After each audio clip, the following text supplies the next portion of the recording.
वंदितु सौवसिद्धे ध्रुवमचलमनोवमं गतिं पत्ते वोच्छामि समयपाहुड मिनमो सुदकेवली भणिदम् नमः समयसाराय स्वानुभूत्या चकासते चिस्वभावाय भावाय सर्वभावांतरच्छिदे।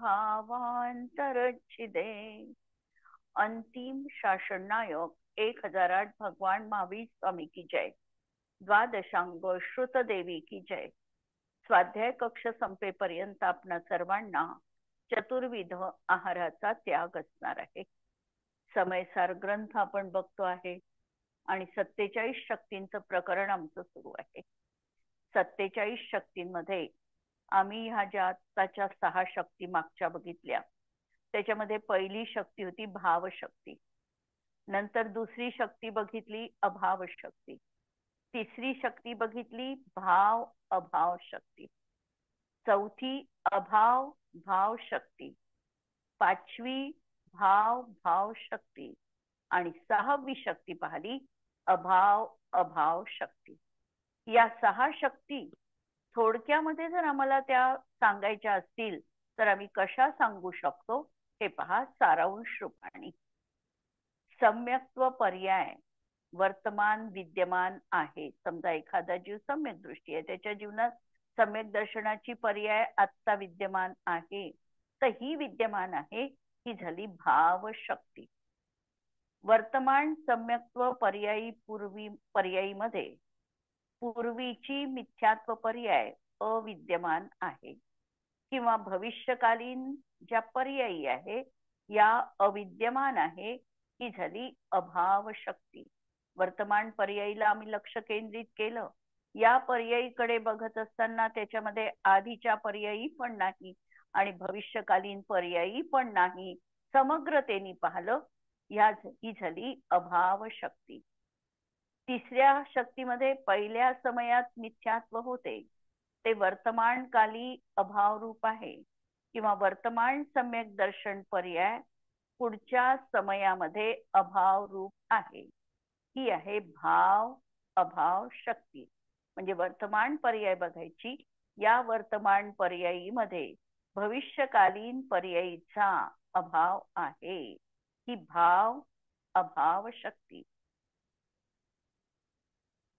नंतर पूर्वीच्या समयात सम्यक्त्वाचा अभाव होता, आता वर्तमान समयात ते प्रगट झाले, ही अभाव भाव शक्ती। म्हणजे आधी नव्हतं आणि आत्ता प्राप्त झालेलं आहे, ती अभाव भाव शक्ती।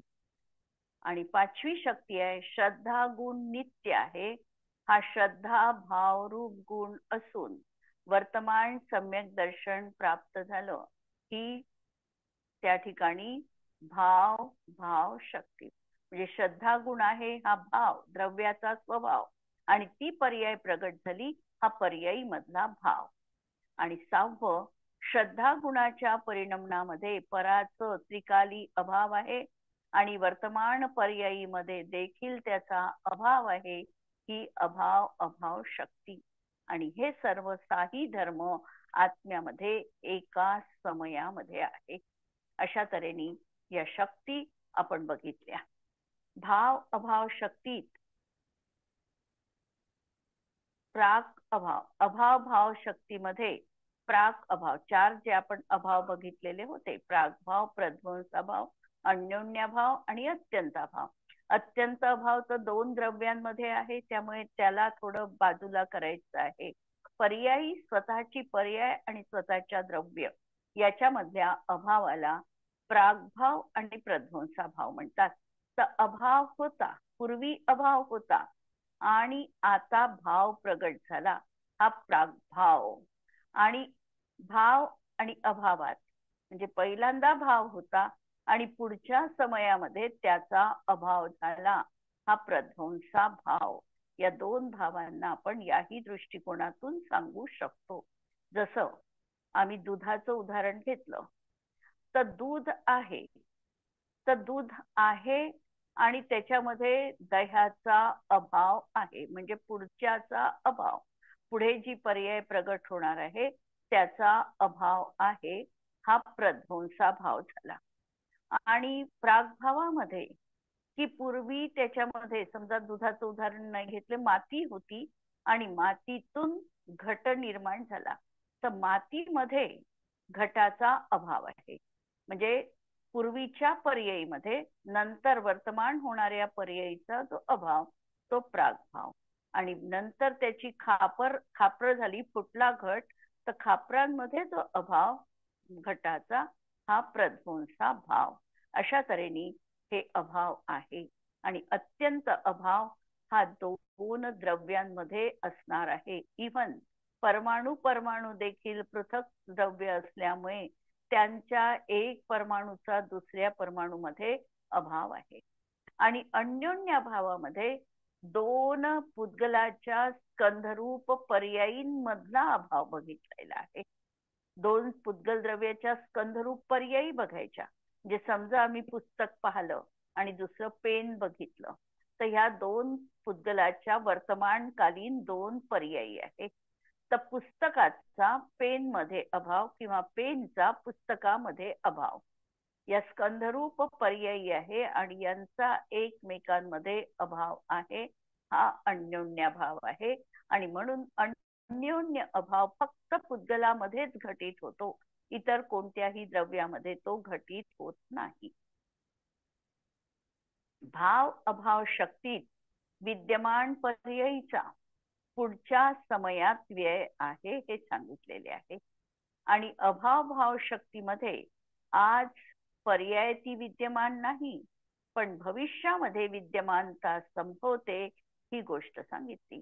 याप्रमाणे दोन्ही एकाच समयात असूनही त्यामध्ये विवक्षा भेद आहे. परस्पर विरोधी तत्वांनी गुंफलेली ही अनेकांतात्मक दृष्टी सर्वांच्या जीवनामध्ये दृष्टीगोचर व्हावी या मंगल कामनेसह ओम ह्रीम भाव भाव शक्ती स्वरूपोहम आणि ओम ह्रीम अभाव अभाव शक्ती स्वरूपोहम अशा तऱ्हेच्या या दोन शक्ती आपण बघितल्या. आणि यानंतर 39 नंबरची शक्ती आमची येणार आहे भावशक्ती.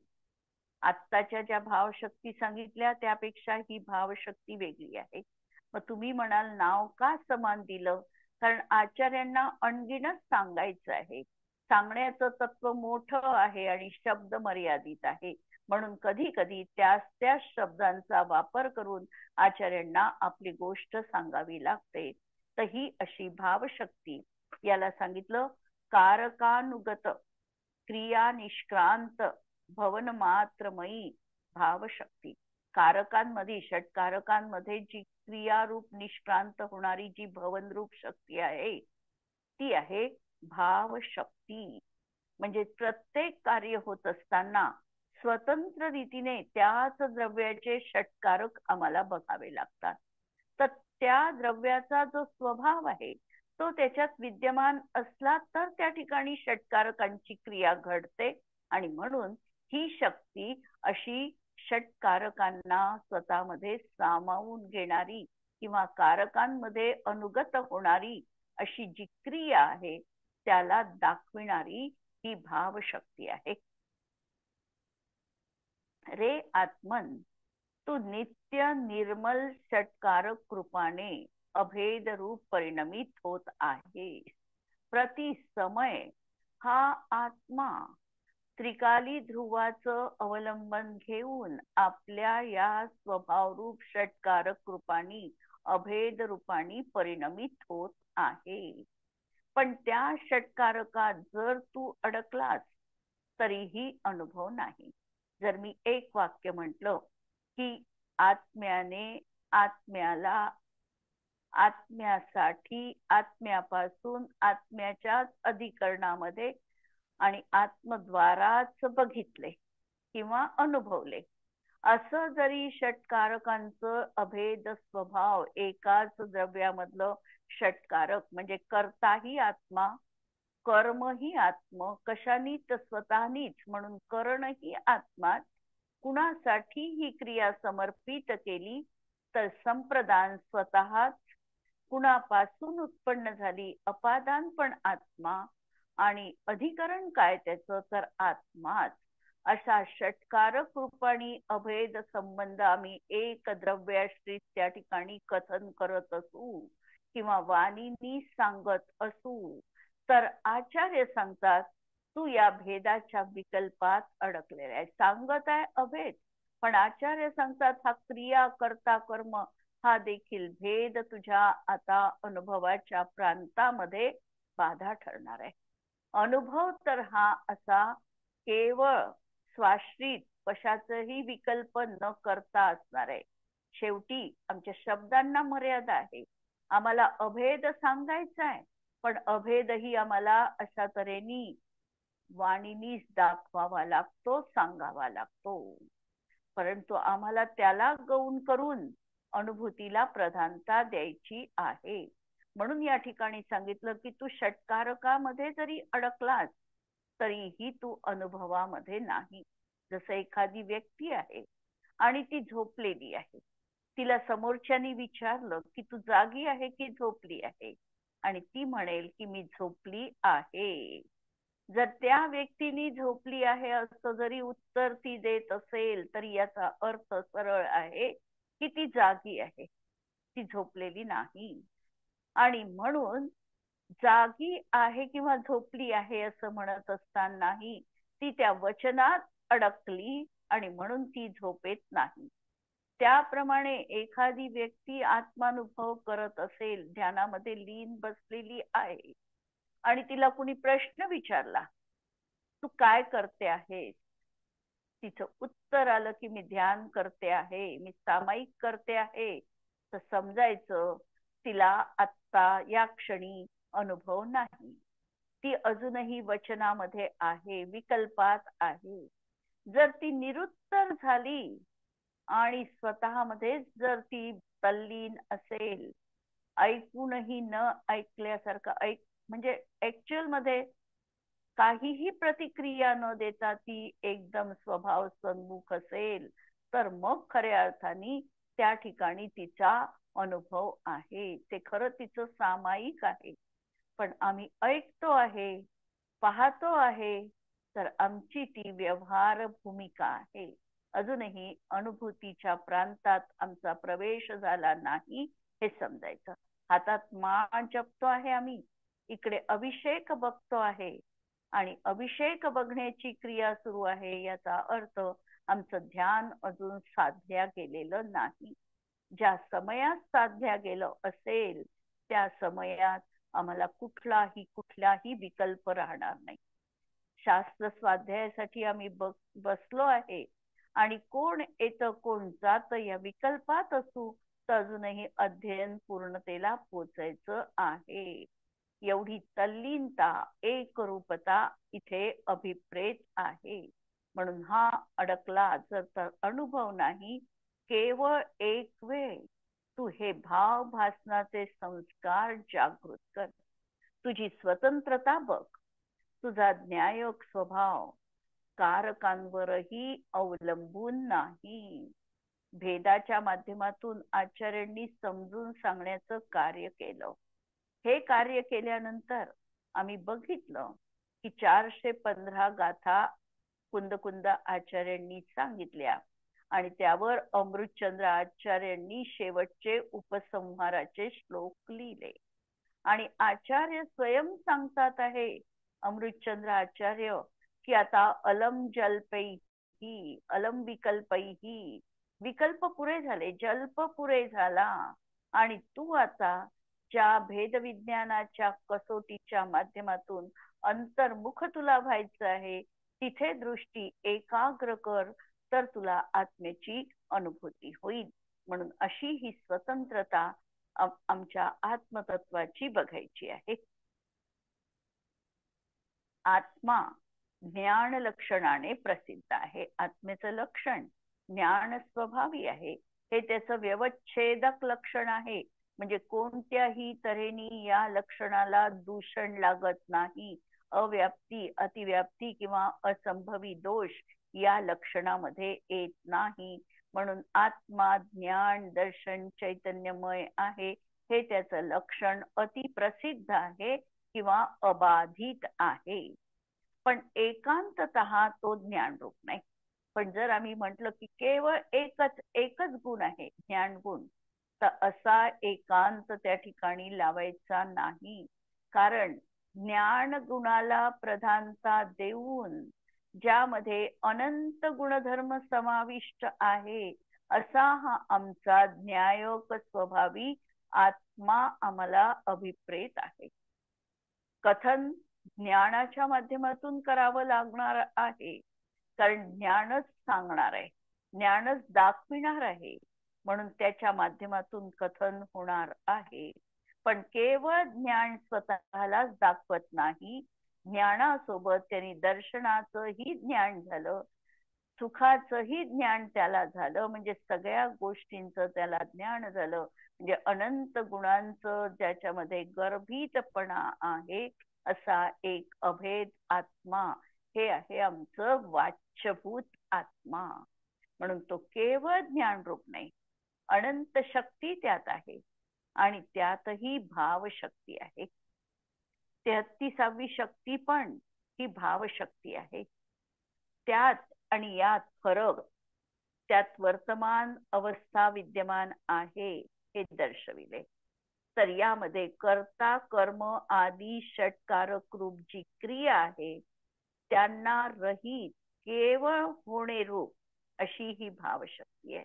भाव याचा अर्थ भूधातू आहे याच्यामध्ये, आणि भूभव म्हणजे होणं.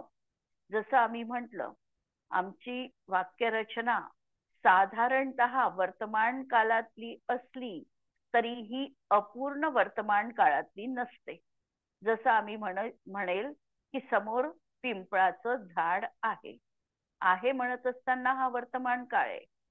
पण जर आम्ही बारीक पाहिलं किंवा आम्हाला अगदी करेक्ट वाक्य उच्चारायचं असेल तर आम्ही कसं उच्चारू? कारण झाड आहे म्हणजे तिची स्थिती झाली, हा तिथे अभिप्रेत अर्थ आहे. पण जर आम्हाला त्या ठिकाणी योग्य पद्धतीने भूचं रूप भवन होणं हे बघायचं असेल तर झाड प्रतिसमय झाड रूपाने होत आहे, हा अपूर्ण वर्तमान काळ तिथे लावावा लागतो. जसं मी आहे म्हटलं तर माझी जशी स्थिती संपल्यासारखी झाली, पण मी सतत होत आहे.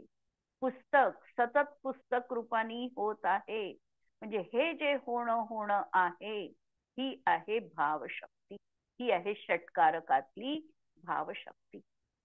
म्हणून षटकारकातली भावशक्ती या तऱ्हेने आम्हाला लक्षात घ्यायची आहे की प्रत्येक वस्तू प्रतिसमय परिणमनशील आहे, तिचं तिच्या रूपाने भवन परिणमन सतत होत आहे, ही तिची भवन शक्ती म्हणजे भावशक्ती आहे. म्हणून केवळ होणे रूप भावशक्ती आहे. म्हणजे आत्म्याचे भवन हे षटकारक निरपेक्ष आहे. आत्म्याला आपल्या होण्यासाठी कोणत्याही षटकारकावर, बाह्य षटकारकांवर तर अवलंबून तो नाहीच. कालद्रव्य आहे म्हणून माझं परिणमन आहे, किंवा धर्मद्रव्य आहे म्हणून माझं गमन परिणमन आहे, अजिबात नाही. याच्या स्वयंच्या त्या शक्ती आहे, द्रव्यत्व शक्ती आहे, क्रियावती शक्ती आहे, ही त्याची स्वतःची निज योग्यता आहे. त्या रूपाने याचं परिणमन सुरू आहे. म्हणून हे द्रव्याचं, कुठल्याही द्रव्याचं परिणमन हे षटकारक निरपेक्ष आहे. आत्म्याचे द्रव्य गुण पर्याय स्वतःहून भिन्न अन्य कारकांच्या अधीन नाही. आत्मद्रव्य का आहे? हे स्वतंत्र आहे, स्वयंभू आहे. आत्म्यात गुण का आहे? स्वयंभूपणा आहे. आत्म्याची प्रतिसमय पर्याय काय होते? पर्याय देखील अगदी अतीत, कुणाच्याही अधीन नाही, पराधीन नाही, ही स्वतःमध्ये आपल्याच विद्यमान अवस्थेनी होते आहे. बाह्य सामग्री निरपेक्ष स्वयं एकटाच 6 कारक रूप होऊन केवल ज्ञान अतींद्रिय आनंद मिळविण्याची योग्यता असलेला हा स्वयंभू भगवान आहे. म्हणजे कोणतंही तऱ्हेच आम्हाला जर केवल ज्ञानाची प्राप्ती करायची असेल, आम्हाला जर ज्ञानार्जन करायचं असेल, तर कुणाच्यामुळे आम्हाला ज्ञानार्जन होतं? प्रश्न उपस्थित करा. आज आम्हाला वाटतं की आम्हाला पुस्तकांमुळे झालं, गुरूंमुळे ज्ञान झालं, परंतु हा बाह्य उपचार झाला. आणि आम्हाला ज्ञान का झालं याचा अंतरंग कारण जर आम्ही बघितलं, तर आमचा त्यावेळेला असलेला ज्ञानावरण कर्माचा क्षयोक्षम. आणि क्षयोक्षम म्हणत असतानाही कर्मावर डिपेंड नाही. माझा ज्ञान स्वभाव आहे, उलट कर्मानी माझ्या या स्वभावावर आवरण टाकलेलं आहे. आणि मी माझ्या स्वभावाला माझ्यातच मी प्रगट करतो, ही स्वतःसिद्धता इथे आम्हाला बघायची आहे. एक विचार करायचा की महावीर स्वामींना कोणत्या गुरूंनी ज्ञान प्राप्त करून दिले. आम्ही आचार्य परंपरा लावताना आम्ही सगळे परंपरा लावतो की कोणत्या आचार्यांचे कोणते गुरु आहेत. जसं नेमिचंद्र सिद्धांत चक्रवर्ती ज्यांनी गोमटसार ग्रंथ लिहिला, त्यांचे गुरु सांगताना आम्ही सांगतो की अभयनंदी आचार्य त्यांचे गुरु होते. किंवा आम्ही उमास्वामींचे गुरु सांगताना सांगतो की कुंद आचार्यांपासून त्यांना ही देणगी प्राप्त झाली, ते त्यांचे गुरु होते. अशा तऱ्हेने गुरु शिष्याचं नातं आम्ही सांगतो आणि व्यवहारामध्ये ते योग्य पण आहे. त्याबद्दल कृतज्ञतेचा भावही असावा लागतो. परंतु दुसऱ्या आत्मत्व बुद्धीने जर आम्ही दृष्टिकोनाने विचार केला, तर स्वतःचा गुरु आहे. अत्तो दिवो भवो, आत्माच आपला गुरु आहे. जर आमच्या ज्ञान पिपासा आहे, आम्हाला जर ज्ञान संपादन करण्याची अनिवार्य ओढ आहे, अति उत्साह आहे, तर आम्हाला ज्ञानाची प्राप्ती आम्हाला होऊच शकते. त्यासाठी बाह्य निमित्तांवर तो अवलंबून राहत नाही, किंवा बाह्य अवलंबनाने त्याला निमित्ताने ज्ञान होत नाही. ही वस्तुस्थिती आहे. आणि हे वस्तुतत्व हे हृदयामध्ये आम्हाला हृदयंगम करायचं आहे. आणि हा जर भाव आमच्या अंतरंगामध्ये असेल, तर आम्हाला अहंकार किंवा आमच्यामध्ये न्यूनगंड दोनही तऱ्हेचे भाव येणार नाही. म्हणून हा केवल ज्ञान देखील अतिंद्रिय आनंद मिळविण्याची याची योग्यता आहे. आणि असा हा स्वयंभू, असा हा आत्मा आहे. आपली निधी आपल्या जवळच आहे, पण हा भिकारी बनून दारोदारी ठोकरा खात आहे. पण आम्ही काय करत आहे? आम्हाला हे कारण मिळालं नाही, असं मिळालं नाही, आम्ही निरंतर दुसऱ्यांकडे बघतो आणि दुसऱ्यांना दोषी ठरवतो की हे मला मिळालं नाही, असं जर मला मिळालं असतं तर मीही अशी बनली असती. असं काहीही असत नाही. ही प्रत्येकाची स्वयंची योग्यता आहे आणि त्याच्याच माध्यमातून त्याची प्रगती होणार आहे. हे अंतिम सत्य आम्हाला स्वीकारायचं आहे. आपला ज्ञान स्वभाव हा कल्पवृक्ष आहे, इच्छित देण्याला समर्थ आहे. आणि हा तर असा कल्पवृक्ष आहे की बिन ज्याचे बिन चिंतये, धर्म कल सुख देन. बिन ज्याचे बिन चिंतये, आम्हाला याचना करायची गरज नाही किंवा आम्हाला चिंतन करायची गरज नाही. हा जीव आत्मसन्मुख झाला, याला त्रिकाली आत्मा भेद विज्ञानाच्या माध्यमातून प्रतीतीत आला, तर हाच आपला त्या ठिकाणी सगळं सगळं देणारा असा कल्पवृक्ष आहे. हीच कामधेनू आहे. अशा तऱ्हेचं आमचं जीवन स्वयंभू रीतीचं असणार आहे. जीव आणि पुद्गल दोन्ही एक दुसऱ्यांच्या निरपेक्ष स्वयं षटकारक रूप परिणमित होतात. जीव देखील आता ही असमान जाती आमची पर्याय आहे. या असमान जातीय पर्यायीला आम्ही एका नावाने संबोधन करतो, मनुष्य पर्याय. आम्ही जरी व्यवहाराने एक पर्याय रूपाने त्याचं प्रतिपादन करत असलो तरीही निश्चय नयाने याची स्वतंत्रता आम्हाला लक्षात घ्यायची आहे. कशी? की आमचं जे शरीर आहे हे शरीर पौद्गलिक आहे. या शरीरामध्ये असणारं जे चैतन्य द्रव्य आहे ते मी आहे. दोघही परस्पर अवगाह संबंधानी आयु पूर्ण होईपर्यंत एकत्रित असणार आहे. आणि तरी देखील जीवाचं परिणमन जीव रूपानी असणार आहे आणि पुद्गलाचं परिणमन हे स्पर्श रस गंध वर्णानीच असणार आहे. एवढी ही काटेकोर स्वतंत्रता, एवढा हा बारीकीचा तराजू जीवनात आम्हाला धारण करायचा आहे. पंचाष्टिकाय 62व्या गाथेत निश्चयाने अभिन्न कारक असून जीव आणि कर्म या दोहोंचाही स्वतःच्याच स्वरूपाने कर्तृत्व आहे. पुद्गल द्रव्य स्वयं ही षटकारक रूप होऊन अन्य कारक निरपेक्ष कर्मरूप परिणमित होते. शुद्ध भावरूप सम्यक्वादी कार्य झालं हे आत्म्याचं कर्म आहे. आत्मा स्वतंत्र रूपाने त्यानुरूप परिणमला हा कर्ता आहे. आत्माद्वारेच तो भाव झाला हे त्याचं करण आहे.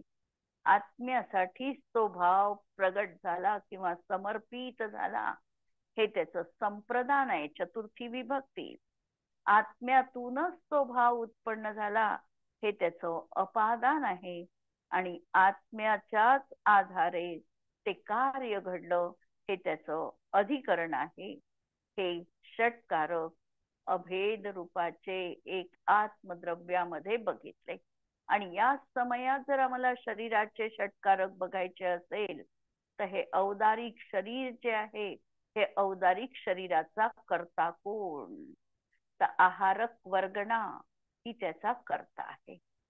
म्हणजे कर्ता आहारक वर्गणा, कर्म हे औदारिक शरीर हे त्या पुद्गलातूनच निर्माण झालं. कारण पुद्गल द्रव्य ते शरीर त्या शरीरासाठीच समर्पित आहे, ते आत्म्यासाठी समर्पित नाही. म्हणून शरीर संप्रदान पण शरीर कुणापासून त्याची वाढ होते आहे, विलीन कुठे होत आहे, त्याच एक पुद्गल द्रव्यामध्ये. म्हणून अपादान पण पौद्गलिक पिंड आणि अधिकरण काय आहे तर अधिकरण देखील पुद्गल स्कंध पिंड हे अधिकरण. अशा रीतीने असा हा परस्पर अवगाह असताना असमान जातीय द्रव्य पर्याय धारण करत असताना सुद्धा ही षटकारकता आम्हाला अभ्यासायची आहे. निरंतर हे भेद विज्ञान अंतरंगामध्ये जागृत ठेवायचं आहे. एखादं कार्य संपन्न होत आहे, हे कार्य करत असताना आत्म्याचं कर्तृत्व कुठे आणि पुद्गलाचं कर्तृत्व कुठे, पराचं कर्तृत्व कुठे, याच्यामधली सीमारेषा आम्हाला आखता यायला पाहिजे. आणि त्या दृष्टीने माझं कर्तृत्व केवळ माझ्यातच आहे ही जागृती आमच्या जीवनात असेल तर भेदविज्ञान आम्हाला सुलभ आहे. आणि जर यापासून विमुख झालो तर आम्हाला कोसो भटकावं लागेल. म्हणून आता सांगत आहे की कर्ता कोण?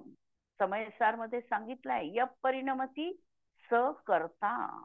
जो परिणमन करतो, स्वतः होतो, तो कर्ता आहे. म्हणून स्वतंत्र परिणमित होईल तो कर्ता. कर्त्याचे इष्ट ते कर्म. कर्म काय? जे कर्त्याकडून घडलं ते त्याचं कर्म. कर्त्याचं साधकतम हे साधन म्हणजे करण आणि स्वतःच्या स्वभावातच साधन आहे, म्हणून तेच त्याचं करण आहे. अज्ञान दशेमध्ये आता आपण म्हटलं की शुद्ध दशेतच ही क्रिया आहे का? आज तर आम्ही संसारी आहो, सरागी आहो, रागद्वेष माझ्यात होतात आणि असं असतानाही षटकारक असे स्वतंत्रच लावायचे का? की दोन मिळून एकत्रित करण लावायचे षटकारक? तर आचार्य सांगतात की अज्ञान दशेमध्ये देखील या भिन्न कारकांचा करता नाही. पण त्याची मान्यता मात्र तशी असते. आज आमचं अज्ञान आहे असं लक्षात घ्या. आता अज्ञान अवस्थेमध्ये माझी अशी भावना असते की मी शरीराला स्वस्थ ठेवू शकतो.